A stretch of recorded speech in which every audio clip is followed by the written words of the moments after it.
1% of our population joins the military, yet over 50% of suicides are carried out by our heroes. It is time to find a way to help those who served our country. I challenge you to join us on February 22nd for our 22-hour podcast, Community Mission to Serve Our Veterans. Tell your story, introduce your solutions, inform us about jobs, homes, or other opportunities to show your support to our veterans. Donate or sponsor. Use the QR code above and prove you're ready to make a difference. Make a commitment to the community mission to serve our veterans.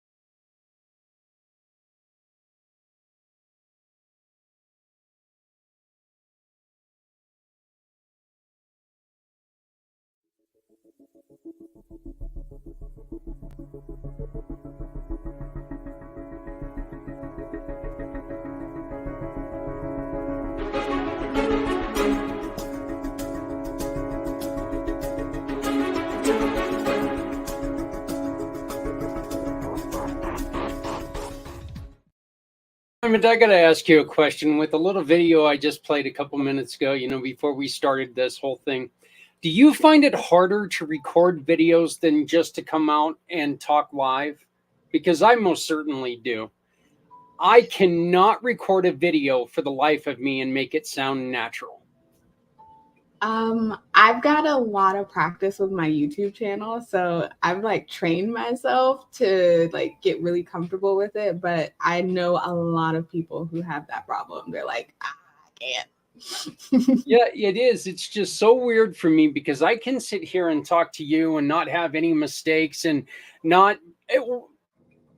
part of it, I think, might be because it's not scripted. We don't script any of this stuff. We don't ever have anything that we go off of. But if I have a script in front of me, I feel like I've got to follow it. And I'm one of those people that every time I try to follow something like a script, I instantly change it. There's got to be a change made because there's something that just sounds better right there. So, but yeah, I hate watching myself when it's recorded like that. If it's a live recording, I can do it all day long. I can watch I can watch things that I record all day long. I have no problem with that. But if it's something that I script, something like, for community mission to serve our veterans, I just can't do it. So it actually scares me because we're dedicating an hour that we're going to record at a location to be named here in a couple of days. We're going to be recording an hour, but hopefully I'm going to have people joining me to sit down and tell their stories as well. But yeah, I don't know what it is, but I don't like doing that. Hey, everybody. Zak Clayton. I'm here with my really dear friend, Diamond Drip. This is Footprints Forward. And we've got a very, very special guest with us, as we always do tonight. But Brooke has a story that is just, I would call it tragic yet victorious at the same time because she's been able to take and do some great things. She's still working on a lot of things. She's still at the beginning stages of her journey, but she didn't quit. And look, it would be easy to quit a lot of times. So I'm excited to hear her story and introduce it to everyone listening. But Diamond, why don't we start? Please tell us about yourself. Oh, yeah. Thanks, Zach. So I am Diamond Drip. The name of my company is Diamond Drip Consulting. I work with moms who want to start businesses. We work together to turn their ideas into income, tap into their intuition, find their purpose, which is a really big one. I've been getting some things together, some tools together to really help them lock into what that is. And then, of course, create and stick to a plan that keeps them moving, even when life starts lifing. We all know how that can go. And I'm just really happy to be here. Thanks, Zach. Well, I know that after Brooke and I had our initial meeting, I've tried to introduce her to you and one other person. Unfortunately, we've been unable to reach out to the other person, but I knew that you two would have quite a bit in common. Hey, everybody, my name is Zak Clayton. I started Community Pay It Forward after I suffered a tragic, I guess it's not really a tragic, but it was a drastic motorcycle accident, leaving myself with abilities that were affected. Let's put it that way.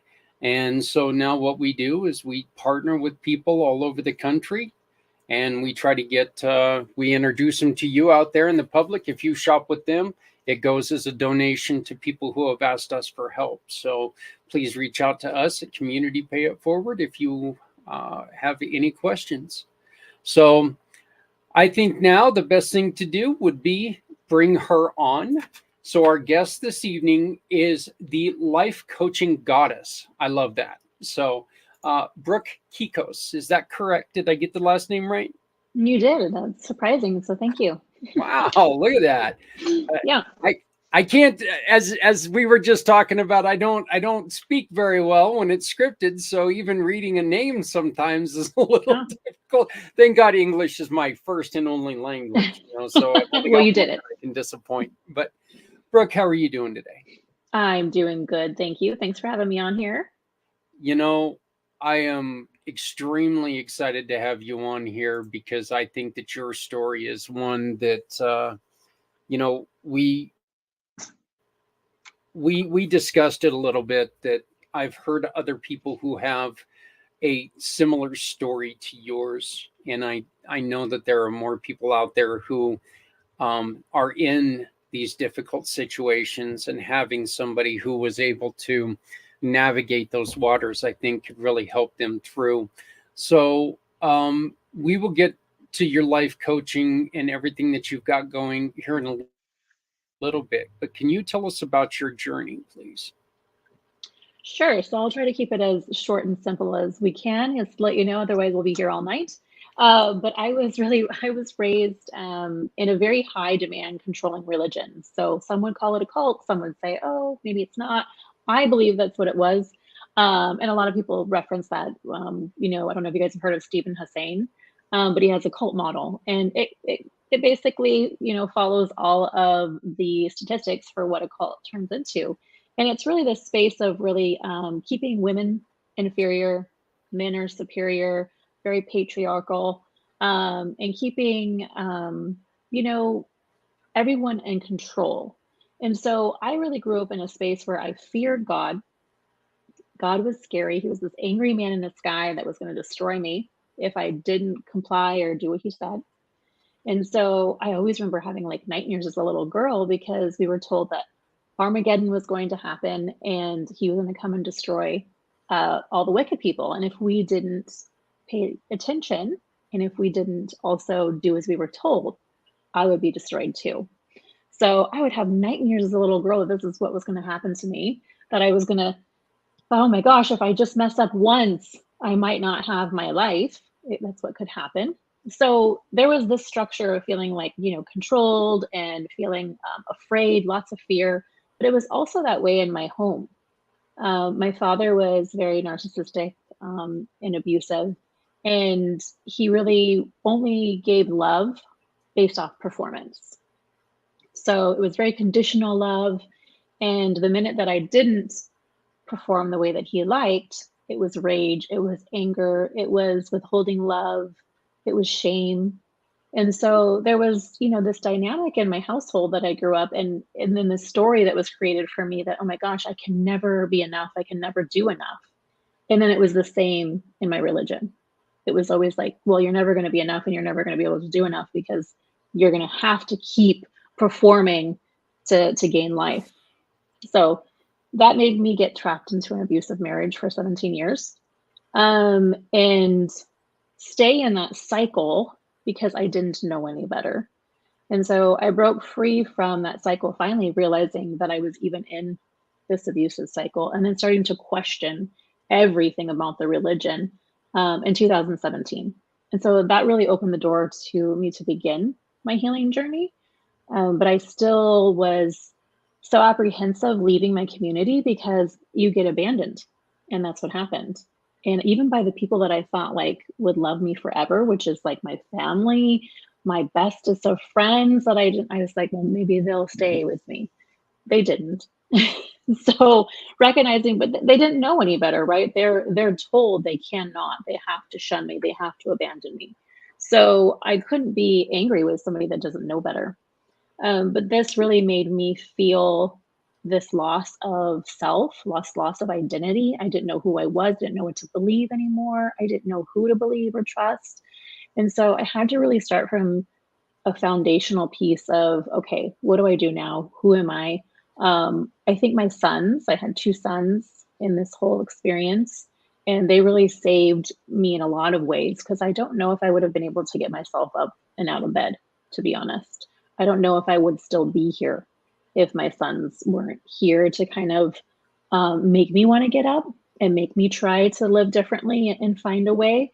And so I find that, for others that lose this sense of community, it's why like suicide rates are so high, and depression and addiction, and because there's just no way to numb the pain. It's really hard once you lose sense of community. So that's kind of my story, and that's really what began this healing journey and where I am today. But yeah, it's always evolving, as you guys know. What was the light bulb? What was the light bulb moment? I actually kind of like life bulb. It's actually, who knows, maybe new term. But what was the light bulb moment?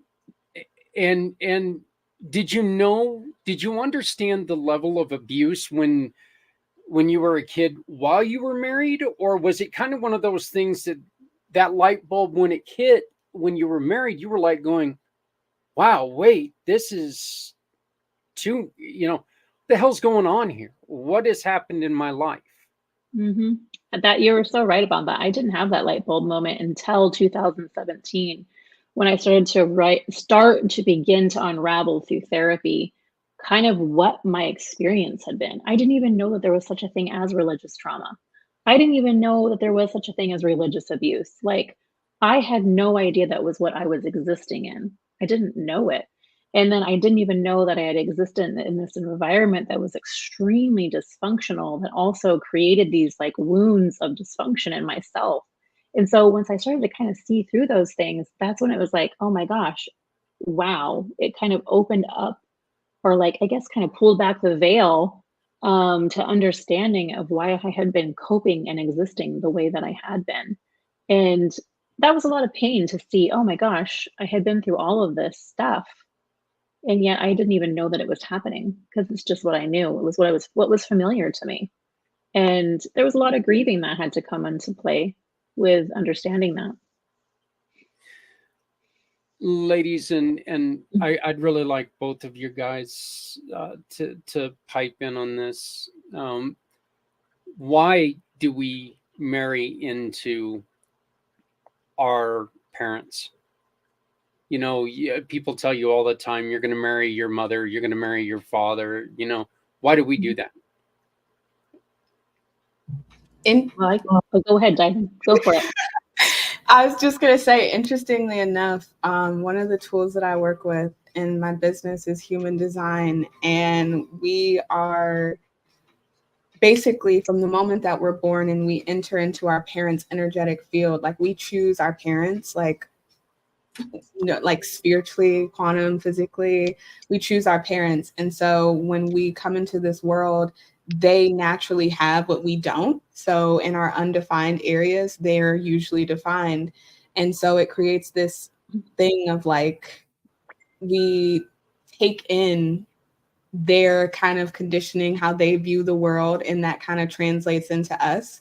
And then when we go out into the world and we leave our parents, we're still looking for those voids to be filled. And so we naturally attract people who, you know, remind us of our parents, the things that we didn't have. That wouldn't have been my answer like 6 months ago, but I just I just read it like a couple of weeks ago, and it's really interesting, that whole, you know, we're attracted to what we lack kind of situation. Yeah. Yeah, that's honestly a great way to say it. I always tell people in the reference of the father wound or the mother wound. So for myself, I carry the father wound, right? I had a father that was, you know, more of abusive, withheld love, created this wound within me that thought that, oh my gosh, I have to get my dad's approval. And if I don't, then I'm not worthy, I'm not accepted, I'm not loved. And so I was still recreating that in all of my relationships, thinking that's what I had to do because I was still trying to heal that original wound. And subconsciously, I didn't know it. My subconscious was just trying to heal that wound. Okay, how do we cover up this wound? How do we fix this? And so I was recreating the same patterns. And that's why we get trapped into those things. And that's why people are like, oh yeah, you married someone just like your dad. Well, if your dad is an abusive person, that's not what you want to hear, right? So you want to make sure, oh, wait a second, what's really going on for me? Am I in a relationship that I am still recreating a pattern? Is this something that's actually healthy for me? I was just wondering if maybe, and this is just kind of a theory I was thinking about when you were talking about that, is it maybe something that, you know, we've always got this impression that we can fix people. You grow up as a child, you see what your parents are doing that you don't like, and then when you get a little bit older, you see what they did that was a little bit wrong. Do you find out, you know, is it kind of one of those things that in your mind you seek out somebody like your parent, and let's see if I can fix this person, so this person, you know, even subconsciously is like dad, let's see if we can fix them. I mean, and I'm probably putting way too much thought into it, but you know, it really is, because we always have that tendency to think, well, I can fix this person. It's true. I So, think I know but I did that. yeah, oh, I know for a fact I tried. Mhm. I know for a fact I tried. And first marriage, I didn't try to fix that person. I didn't think she really needed fixed. So I didn't put a lot of effort into it. The second one, I definitely did try to fix her. Third one, I'm afraid of. So this works. It's a perfect dichotomy. You know, I know better than to try to fix her. She kicked my butt. So, but no. And just to let you know, the Stephen Hassan, his book, his I don't know if it's his latest book or not, but the Book of Trump. I just finished that book, and I'm not getting political, so don't go rushing to click your damn computer off. Okay, I'm not getting political here, but I found I would love to know. Did you get a chance to read that book? No, not me. I read No. only his cult model. Okay. Yeah, I read the cult model. Okay. Yeah, because I I found would it very be fascinating. Yeah, I would be very, very intrigued due to your quote unquote cultist life, what you think about what he says in that book, because a lot of it is about his time in the Moonies and misperceptions that people had.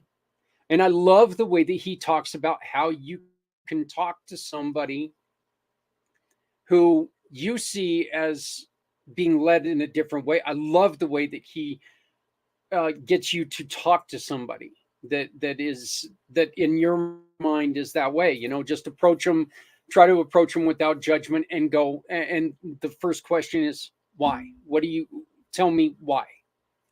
You know, tell me why you feel that this is going to happen. Why do you feel God is going to destroy you? You know, Mm. and he when he brings that up in the later chapters, I was really thinking about it, because I do have a couple men that I love with all of my heart, but politically we couldn't be any further in we just couldn't. We don't let it affect our relationship. I'm not stupid that way. I don't have to like their politician to know that, well, their politician's not going to change my life all that much. But I really want to listen to what he said and try that. Why? Explain what you're thinking. Explain your thought process in that. I'll explain what I'm thinking. We're not going to fight about this. I just want to hear your side of the story. So what out of his book was really attention grabbing for you? And this is, I didn't know he had another book, so now I might look into getting that one. Yeah, for sure. I think the most of it was when I was trying to go down this really big rabbit hole of understanding this religion that I was in, I really had to, I wanted to know that I was going the right path. I wanted to know that what my intuition was telling me was true and that I wasn't like making a bad decision on leaving the community, of course, because I knew it was going to destroy my life, right? I knew, hey, if I go this way, I literally am losing everyone and everything that I've ever known that made me feel safe. And so I had to go down this like path of like not only discovery of finding the origin of Jehovah's Witnesses, how they even came about, but then I started to uncover like all of the secrets that we are not told as Jehovah's Witnesses, because we are told that we cannot look outside of our religion. We are only allowed to read the material that they put out. And then we're also not allowed to read anything from anybody else's religion. And we're not allowed to go in this discovery process. They really shut down that critical thinking and they brainwash you to say, this is how you answer if someone asks you a question. This is what you do if someone questions our faith, right? So we had all these like rules, if you will, that were really ingrained in us to act a certain way. And so when I found this cult model, it was reading the fact of really what was a cult? Well, if they're indoctrinating you and telling you what you have to think or do or what you can read, then that's a cult. They're telling you what you can and cannot do. They're literally taking away your own sovereignty, your own autonomy, and they're saying, this is what you do and this is who you answer to. And that's the biggest piece. And so when I found that out, I was like, oh, that makes so much sense. And then I started to look into all what other cult models are out there. And, obviously I uncovered a lot of that and realizing that religion at the core is great for people that need religion. I'm not dogging religion. I'm not saying anything bad about religion. I'm just saying if it is not in love and it actually hurts people, abandons people, makes them, shuns people, how can they say that like that's from God? Yeah. Right? It's actually the opposite of what we're taught. That's like even in the Bible. And so I started to really question that as well, because that didn't make any sense. Nothing started to make sense to me. And the further that I went down the rabbit hole, it all like and then I was so clear. I was like, oh, okay, then this isn't meant for me. And I was able to walk away and break ties completely.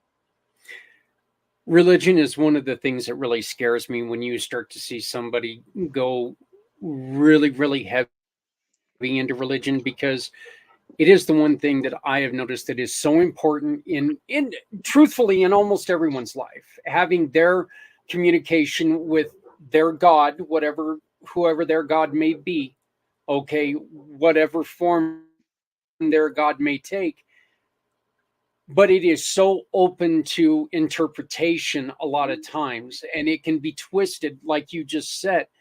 And there are people who become very powerful because of the way that they're able to manipulate the words that they say. So yeah, I've always been intrigued. I'm not going to say fascinated. I've always been intrigued by cults, because I've always been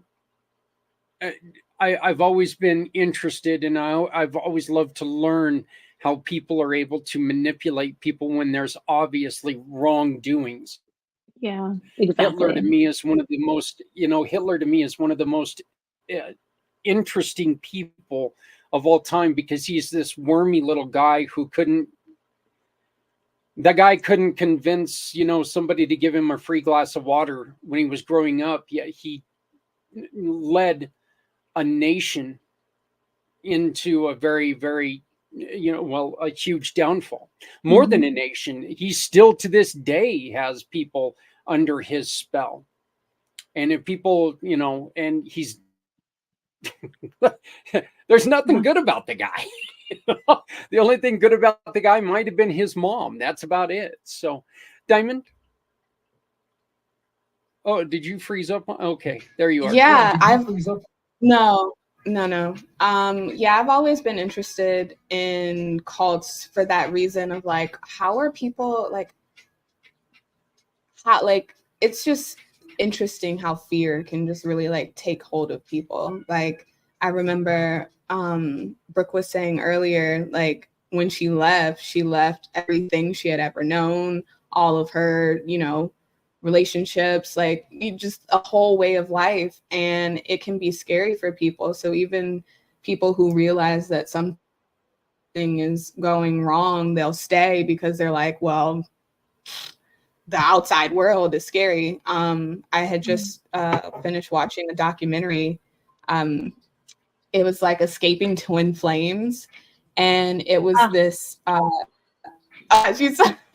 I literally watched it twice because I was like, this is why the coaching space has a bad name. It's like these people who came out of nowhere and they started talking about like this twin flame romance, and how, there's one person for you, and people were like really joining this like movement thinking they were going to meet their twin flame. And then it just slowly took a spiral downhill because they were promising people things that they couldn't actually like deliver on, which was to be with your true love. And so they were like having people like chase after people, even though restraining orders were in place. They were like, it's just a piece of paper. People were like going to jail. And they had this this mirroring exercise where whenever anything happened, they were told to look inward, like to see like, how they could see what is hurting them from the other person inside of them. And so like there was this one girl, I remember she was like doing the mirroring exercise from in jail. Like, I'm upset at me, like he's upset at me because I keep reaching out. And then it's like, I'm upset at me because I keep reaching out. And it's like this whole thing of like just craziness. But I'm just really glad that you got out. I always see, because you mentioned Jehovah's Witness, I always see them on the street light. They're like everywhere. But I've never really been drawn to dive into it, especially like with the way that they market it, like just at random places, like just like, hey, I'm like, no, I'm just trying to get a Subway sandwich.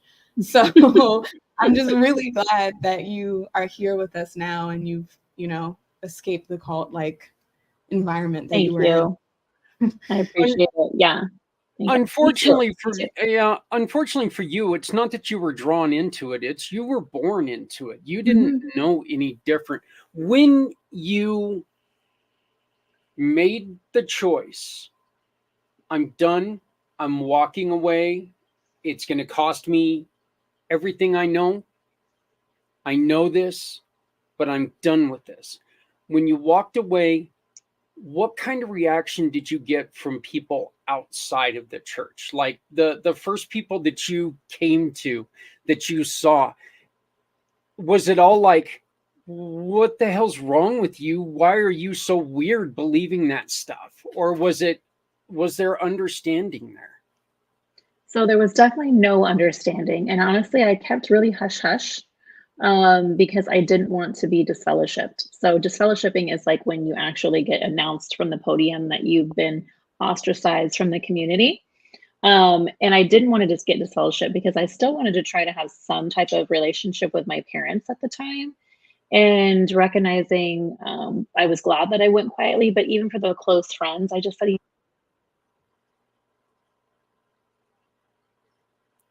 Oh, I lost you. Can you hear me? Yeah, I got you back now. Yes. Sorry, my headphones went dead. That's why. So I did kept touched, but for my close friends, it was more of like, well, how could you say that? Like, how could you be questioning your faith? And, maybe you just need to talk to the elders, or maybe you just need to have some study. And, they were trying to do what they were taught to do. And I just really knew that that's not what I wanted. I didn't want to talk to anybody. I didn't want to talk to any elders. I knew that there was nothing they could say. And even if I did, they would immediately report me and disfellowship me, because I would be considered someone that was speaking out against the religion, and they try to protect their people from those people. They don't want those people to know that there could be something else on the outside. Are there like continued threats against you? And I don't want to make this like gangster style, like you have a dead rat stapled to your door or something, but are there ever anybody who shows up and just kind of places themselves in your life to remind you, hey, we're still watching, shut up? Never. Good. Nobody ever has bothered me. Like I said, I don't have any relationship with my parents or the family that I have that isn't still in the religion. But that's probably for the best, for my own emotional well-being and my own mental health. But it's, they're taught to abandon the family. Like if you're not a part of our society, then you have to abandon these people. So it's not unheard of. It's very common. Do you have people who reach out to you and say, Brooke, you were successful in getting out of here. What do I need to do? Yes, I do actually have people that are still in the religion that reach out to me and ask questions, or just really honestly want to be seen and heard in their own healing, right? They've already discovered it on their own, and they're just trying to figure out, oh my gosh, how do I fix this, or how do I heal from this? Because it's really big, because once you kind of discover that and you leave, it's a really hard process to kind of like move away from that way of life. And so, people do reach out to me that do recognize that I have done it, because I speak about it very openly. What is the one misconception that you would like to get cleared out about your journey? What do you feel like people misconceive when they talk to you? I think they think that I like hate Jehovah's Witnesses, or that I'm like here to like destroy Jehovah's Witnesses, or I have like all this built up anger. Granted, in the beginning, I was angry. I wasn't angry at Jehovah's Witnesses. I was more angry at God, I would say, because I was like, how did you dupe me? Like, how did I get this? Why did this happen to me? But more of like the fact that I'm not angry, or nor do I speak out about it. What I speak out about is helping for others to realize what they're existing in, that this is not love. This is not normal. Like, you've been manipulated, you've been controlled, and you've been gaslighted. That's what I'm trying to say. That's what I'm trying to teach. It's more of like, for those that are curious and do question things, and are starting, maybe they'll hear something that I say and it'll intrigue them for them to go on their own path. I'm not here to try to make people change their mind. I'm here just to say my truth and tell my story, and whatever they resonate, maybe it helps them be curious and say, okay, well, you know what? Maybe I have been manipulated. Maybe I have been mind controlled and brainwashed. And maybe I do need to go on this self-discovery to like actually see what's really happened to me. We had a guest. I'm going to say she was probably in our first 4 shows, but she was talking about how she had to walk away from her parents until they accepted who she was. And it took a while for them to come around to where, you got pregnant at 18, but you're still a woman. You can still do things that other women can do. Is there any chance of that happening? Is your mom, do you ever see your mom and dad coming around? Probably not. Not if they're still Jehovah's Witnesses, because they are still very indoctrinated and they live by that life. And they think if they don't, then they're going to be destroyed. So, I mean, like I said, I can't even be angry at them for that. Right? Because they don't know better and they don't see it. Because I was the same. I remember being that person. I remember looking on the outside, because when we're inside that society, they tell us that everybody outside of that society is evil and they're all going to be destroyed, and we're not allowed to associate. So like right now, I couldn't be talking to you guys. This wouldn't be a thing because you're on the outside. You're the evil people. Like, so recognizing that we were taught that from such a young age, to keep separate from the other people out in the world and just stay in our little community. So my parents, they're just doing what they were told. Really, that's all they're doing. And that's what these people are doing. So that's why I'm so adamant about speaking up about this piece, because that's not love. Like, you don't abandon your family. You don't abandon the people that you love in your life. And then once I like started to see, oh my gosh, okay, well, people on the outside of this society are actually really amazing. I started to not feel like, oh my gosh, they're unsafe, because I felt like a lot of fear of like meeting these people on the outside of the society and starting to venture out and explore. And I was like, I thought like everything was going to be evil and horrible. So that's what I've been told. One of the things that I've always tried to do was I'd like to learn a little more about every religion, because I feel like if we could get to know each other's religions, it would stymie some of the anxiety that we have towards each other. I mean, let's be honest, not every Muslim is bad, right? Not every Christian is good. Yeah. And I have a fascination with trying to tell the story of religious people and just try to explain the religions to each other. Would that be something possible with an elder of your church? No. We're not open to anything else. We're not allowed to go to other churches. We're not allowed to dive in or learn about other churches or their doctrine. We're not allowed to have, like, again, that critical thinking thing is kind of shut off. You're not allowed to kind of really think for yourself. You're kind of told what to think, how to feel. Wow. Yeah. Did you have anything, Diamond? No, I'm just fascinated. I knew somebody who, he wanted to be a Jehovah's Witness, and I never really thought much of it. I was just like, oh, that's interesting. Those are those people. Like, again, those are those people with the stands on the street, right? Mm-hmm. And I was just like, so you're going to be on the street telling people about stuff? Okay, that's an interesting life path. So it's just always been one of those things that, like, it's in our environment.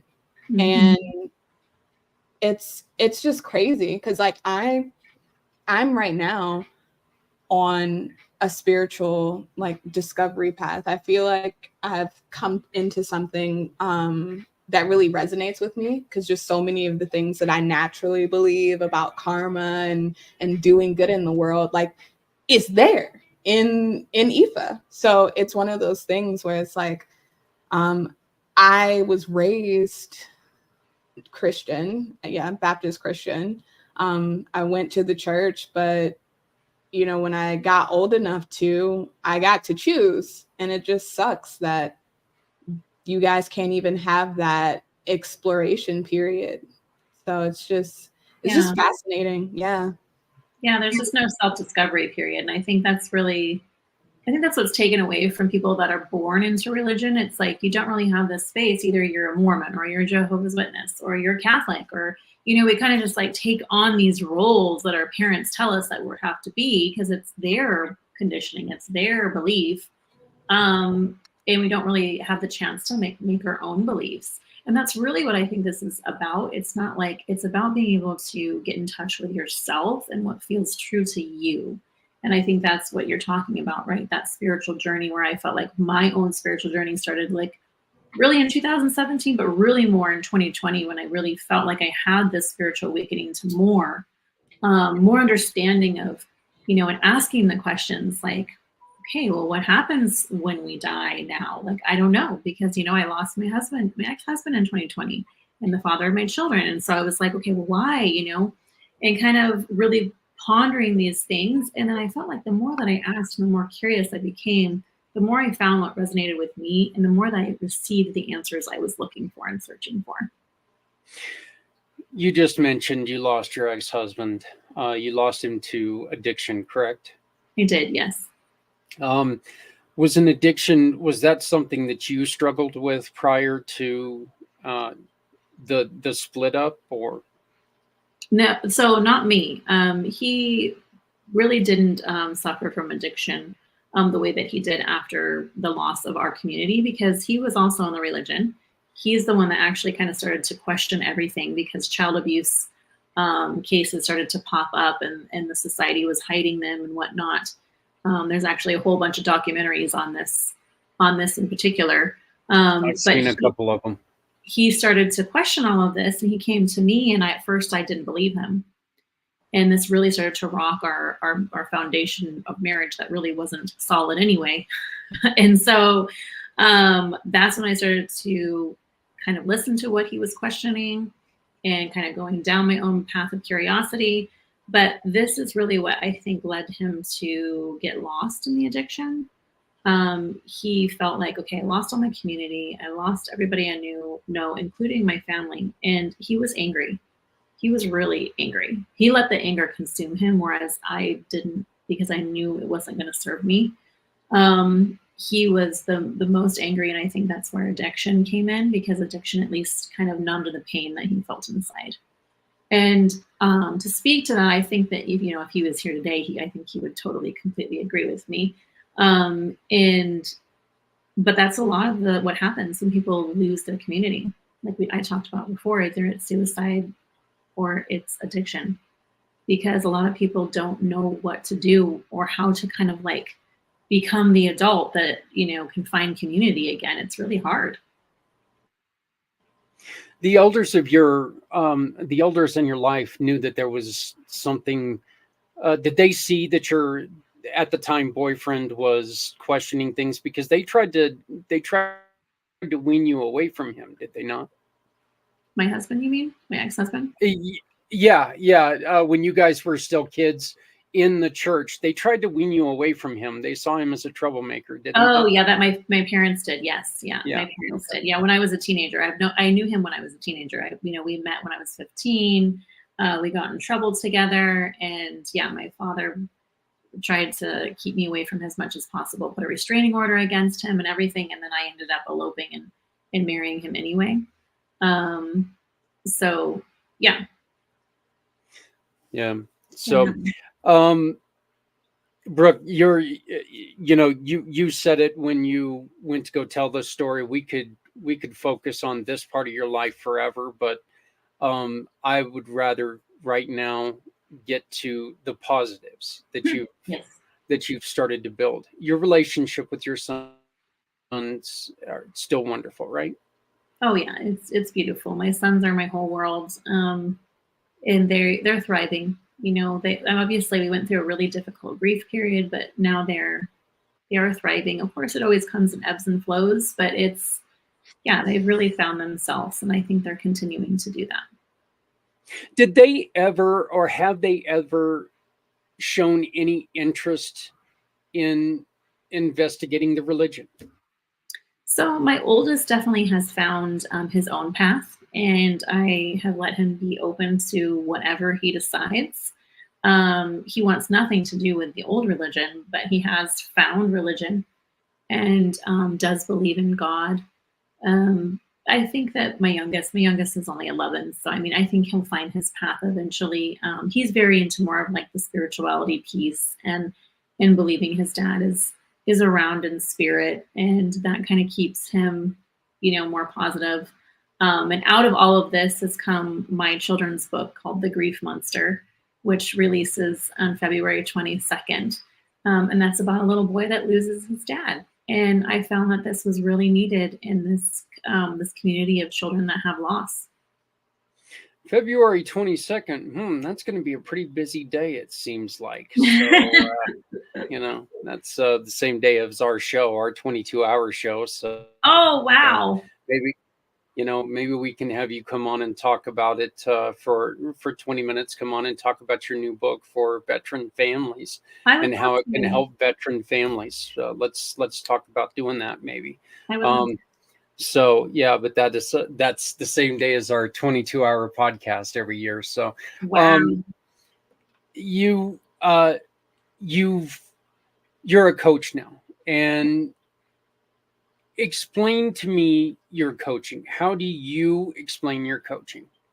Yeah, so I actually am a certified trauma recovery coach, as well as an RTT therapist. So an RTT therapy is really using hypnosis with psychotherapy to help people access like traumatic events and being able to find those traumatic events and then process them. Because usually what happens with trauma, actually always, is we get stuck in some type of trauma response. And that trauma response then kind of holds all of that emotional trauma and that, whatever it was, if it's physical, inside of our body. And the body really keeps the score. And we've seen the scientific proof from this, that our bodies hold in this trauma. And so once we're able to kind of process the trauma and kind of go back into the traumatic event, we're able to then kind of move forward with our life, because we're letting the brain know that, oh, okay, we don't have to stay stuck in this trauma. We don't have to stay in the fear or whatever it came up for you. Because being a survivor of complex PTSD and having a lot of these emotional flashbacks and whatnot has been really something that I struggled with emotionally and mentally. And so that's the reason why I do this work. And I'm sure all the veterans can attest to this, having this PTSD and living in fear and having this anxiety consume you is really my story as well, with all of the trauma that I endured. So that is how I help people access a different part of themselves to kind of really be free of the past. Well, I'm going to say a word here, and then I'm going to kind of back aside because you two can take it from there. What is your belief on the use of psilocybin? Psilocybin, yeah. See, that's the reason I'm going to back away. I don't know how to say it. So, but you two are my experts in this. Yeah. Yeah. So for me, I'm sure Diamond will talk to this as well. I think psilocybin is a great psychedelic with assisted therapy. Obviously huge in the news right now and all over the place. I mean, celebrities are doing it. It's ayahuasca, another psychedelic, right? To really be able to heal from deeper trauma and these wounds that we've been carrying around for so long. Obviously, I don't think these things are for everybody. I think they're for people that have been on the healing journey for some time, to be honest. I think that would be a really rude awakening if you just start diving into these things hardcore. I think it might be too much on the psyche, too much on the parts of us that have been protecting us for so long. It's a lot of really deep inner work that needs to happen with integrating these type of psychedelics. I wholeheartedly agree. It's interesting that you say already on the path of self-healing and self-discovery, because I was, but I never really viewed it as that, but I had been in therapy since I was taken away from my mom at 14, 15. So it is I was, and it was that was the missing link. But it can be, even when I used to advise people in my first business about if they wanted to explore psychedelics, I was giving them the rundown. I was set and setting, make sure you leave some time so that you can journal afterwards. And then after I did my trial, I had all these other tips that were super important to incorporate into anyone who was looking to venture into that space, to include having the support of somebody who can be there at the very least after, because you're in a really vulnerable space after. Usually you feel great, but you can also be in a really vulnerable space because you will have gone through so many just subconscious journeys to unlock the healing. Yes, exactly. Yeah. So I think it's really needed to have that integration and that support for sure. It's it's not something that I wouldn't go dive into it on your own. You want to have the support that's going to really help you integrate the pieces that kind of come up. But that's why ketamine, now that's legal, and that's all over. There's a bunch of ketamine clinics here in Arizona, at least. I know they're kind of all over, but now psychedelics are being legalized, right? I know Colorado. Here in Colorado, yep. Mm-hmm. Here in Colorado, it is legal. Please understand, we're not talking about getting together with a group of your friends to watch a football game and consume shrooms. That's not what we're talking about here. This is strictly monitoring, not regulating, strictly monitoring your capabilities and being with somebody that you trust, because you're right there, and especially for the first time. I've never experienced, I have never experienced, but I've been around people who did it recreationally, and it was a scary thing for me to watch somebody else do, watching one of my big old buddies taking and trying to crawl through his shower because it was talking to him or something like that. And it's like, what the hell? So it is really one of those things. He's going to kill me for saying that story, but I didn't say his name. So, but, yeah. But, so we are talking about being responsible with it, because this is something that it touches inside naturally your body. This isn't something that's concocted by a guy in a white lab coat. This is something that is natural. And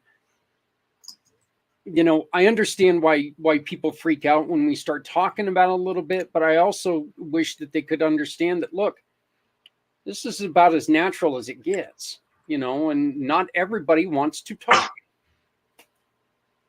Yeah, it is true. And honestly, that's why we said it's like you got to be really prepared for something like that.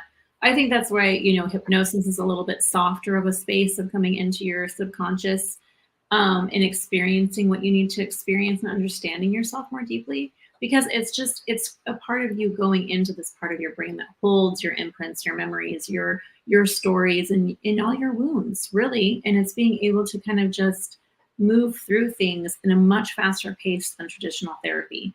And that's the reason why I started to do it. I found RTT in my own journey because I was stuck in traditional therapy. And I was like, okay, what do I do now? What do I do now? And so I found RTT hypnosis, and I was like very wary to do it because I thought it was woo-woo. I thought it was, something that I shouldn't be doing. At first I, said it was bad because of everything I'd been taught from my old religion, but recognized that the minute I did it, I felt so much more free. And I also understood why I operated the way that I operated. And it gave me a lot of freedom from the past. And I think that's really ultimately what everybody's wanting, right? We don't want to go in and talk about our stories and our traumas over and over and over again. That's not going to get us anywhere. You have to change them at a physical, cellular level, right? So we got to change how our nervous system operates and the patterns it creates. And then we also have to kind of heal the mind in the way that our mind has been trained to create patterns and operate. And then once you have more control over that, everything is in your corner. You're more limitless, and you feel that freedom and more in control of your life and how you feel in your body. Diamond, what's the one thing that it has allowed you to discover about yourself that you're not sure you would have discovered without? Yeah, it really helps with like your sense of self, your self-grace, your self-confidence. We live in a society that is constantly giving us the message that we're not good enough. We're not enough. We're not inherently enough. And when you have parents who give you this kind of external validation that Brooke was talking about. Like the achievements are celebrated, not the person. What you do is celebrated, not who you are. It really can create this dangerous narrative in your mind. And when I did the clinical trial and everything, and I learned how to do it right, because I experimented first recreationally, and then I did the trial, and it just really helped me secure self-grace, self-forgiveness for some of the things that happened in my past, to really see, like, just because bad things happen to me, they don't define me. So definitely that. Okay, Brooke, our last question. I know you got to get running. What about you? What is the one thing that you've discovered with this treatment that you're not sure you would have discovered without it? Well, there was quite a bit, to be honest, but I think I can speak to most of that. I could speak my truth.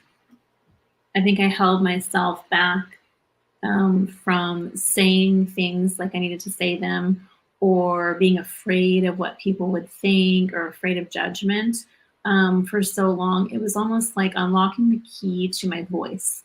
And I think that was what was necessary, obviously, because there was fear. There's fear talking about this stuff. There's fear talking about being in a religion that kept me quiet. There's fear about talking about how I existed in my family life and all of those things. But again, if I don't share my story, then everything that I went through, all that I've discovered since, just dies with me. Right? And that doesn't serve anybody. That doesn't serve the collective or the greater whole of humanity. And so that's why it's like, oh, okay, well, this is the story. I guess I need to unlock my voice. I need to speak up and share. And this is how I help. This is how I be a service of contribution. Well, Brooke, I want to thank you so very much for joining us this week on Footprints Forward. And I would like to extend the invitation that anytime you would like to join us and talk to other people who are suffering, you're more than welcome to join us on a show and come and talk to them, and learn more about other people. But thank you, everybody. Brooke Kekos, the life coaching goddess. We've been streaming her links and everything. So thank you, my dear. Thank you so very much. Thank you guys for having me on. It was so nice having a conversation. Thanks, Diamond. Thanks, Zach. We'll talk to you soon. Thank you. So, Diamond, what did you learn today?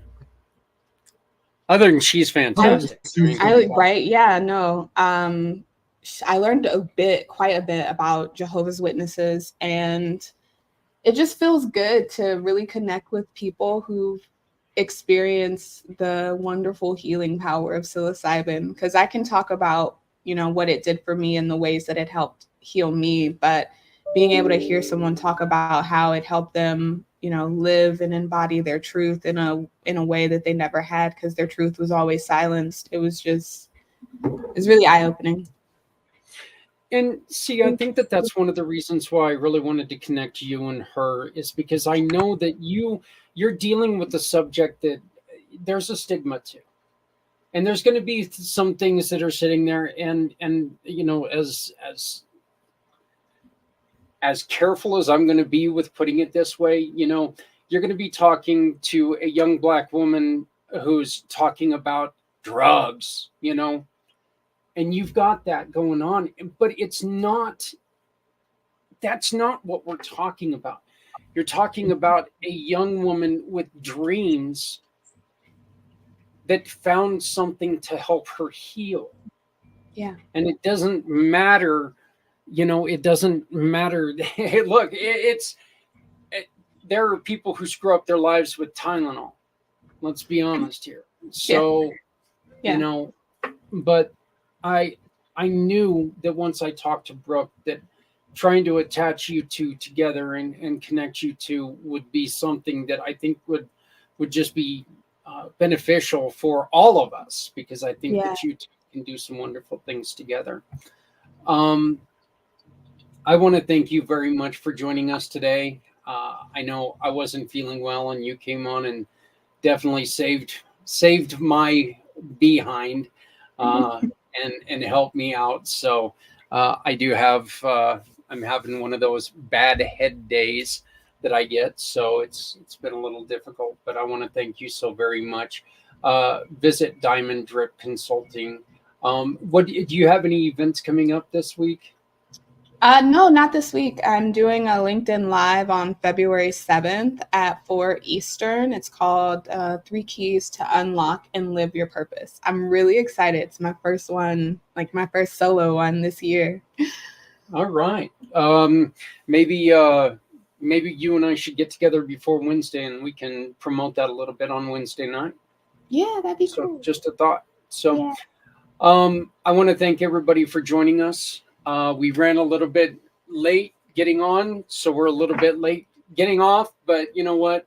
It was well worth it. She's a wonderful guest. Again, lifecoachinggoddess.com is her website. You can go there. Beautiful website. I love you women and your talent of making beautiful websites. And then I look at mine, and Z has done such a fantastic job with my website. He really does. But you can tell the difference between, women, nice, easy purple colors and stuff like that. And then Zak, heavy, right in your face. That's the way it is. So, but sweetheart, I love you so much. Thank you very much. And I look forward to working to continue 2024 with you. So, Same. but and for everyone else out there, please remember to love somebody out there, because somebody out here loves you. There are people out here who need your help. If you have anybody who needs some help, please check out Footprints Forward. We are going to be adding a list of resources to Footprints Forward. We're going to be getting this done hopefully by the end of February, to where you can go on there and it'll give you somewhere that you can reach out that'll have individualized impact on the person's life. We're not pushing one form of healing. We're not pushing any forms of healing. We're letting you know what's out there, because it's important to us that you heal. I don't care how you do it. If Kumbaya circle, psilocybin, whatever works for you. That's what we want you to do. So for myself, for Diamond, and for Brooke, thank you so much. We'll have a bigger cast next week. Patrick's coming back in the country, so he was going to try to join us from the airport, and I'm like going, oh God, don't do that. So that would be dizzying today. So but we will see you next week. Thank you so very much for joining us. And again, please remember, no matter how softly you walk, you're always going to leave footprints.